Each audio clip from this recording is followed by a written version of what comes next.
Stand still, John. Your collar is rough. Mom, I can do it myself. I know, but let me help. You checked it before, and I'll check again. What if I forgot something? I'm 10 now. You're still my son. At 10 years old, she still bathed him herself, still picked his clothes, still packed his bag twice. Some called it care, others called it fear, because after 10 years, Grace still behaved as if one small mistake would make her lose him forever. And maybe, John hated school mornings, not because of homework, not because of teachers, because every day, his mother walked him to class, hand in hand, like he was still 5. The other boys laughed. Baby, Mummy's boy. John laughed with them sometimes, pretending the words didn't hurt. But children remember embarrassment, even when adults don't. When other mothers stayed home, Grace sat beside playgrounds, watching, waiting, correcting. John, don't run too fast. John, be careful. John, drink water. The boys stopped inviting him to football, because nobody wanted somebody whose mother watched every kick. John never complained, but silence has a way of storing pain. One afternoon, his grandmother came visiting. She sat quietly in the corner, watching as Grace carefully blew on the hot food before feeding her healthy 10-year-old son with her own hands. The boy laughed between bites. Grace smiled too, the kind of smile that looked warm on the outside but tired underneath. His grandmother stared for a long moment, then sighed deeply, a heavy sigh, the type older women give when a question has lived too long in their hearts. Then she finally asked what neighbors, relatives, and even strangers had whispered for years. Grace, why not have another child? The spoon stopped halfway. The boy looked up. The room turned strangely quiet. Because some women hide pain behind silence, some hide fear behind stubbornness. And Grace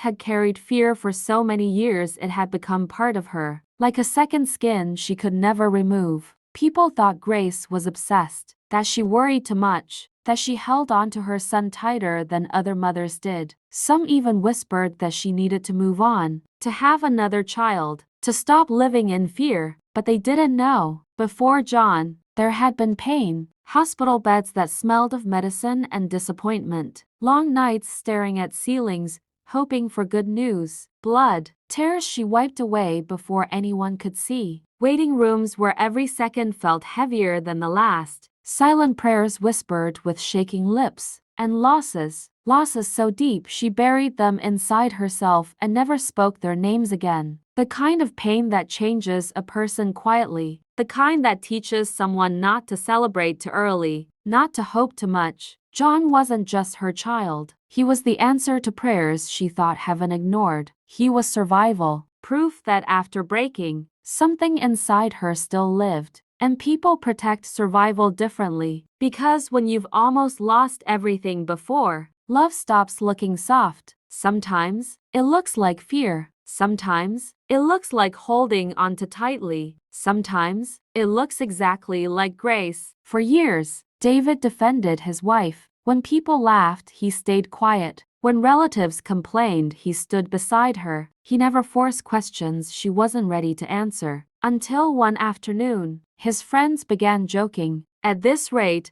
your son will grow old alone. Who leaves everything to one child? They laughed. David laughed too, a small, uncomfortable laugh. But some jokes don't end when laughter fades. They sit in a man's mind. They grow heavier in silence, and eventually, they follow him home. That evening, David entered the house angry, not because of Grace, not because of John, but because shame had followed him home. And shame has ended many good marriages long before love ever disappeared. The argument started small, a simple question, a tired answer. Then old frustrations appeared, the kind people bury for years and pretend no longer hurt. Words slipped out too fast. Voices grew louder. Suddenly nobody was fighting about John anymore. They were fighting about sacrifice, about everything they had given up, exhaustion, loneliness, the silence that had lived between them for years. They were fighting about marriage, Because sometimes marriages don't break from one big problem, they break slowly, under the weight of things never said.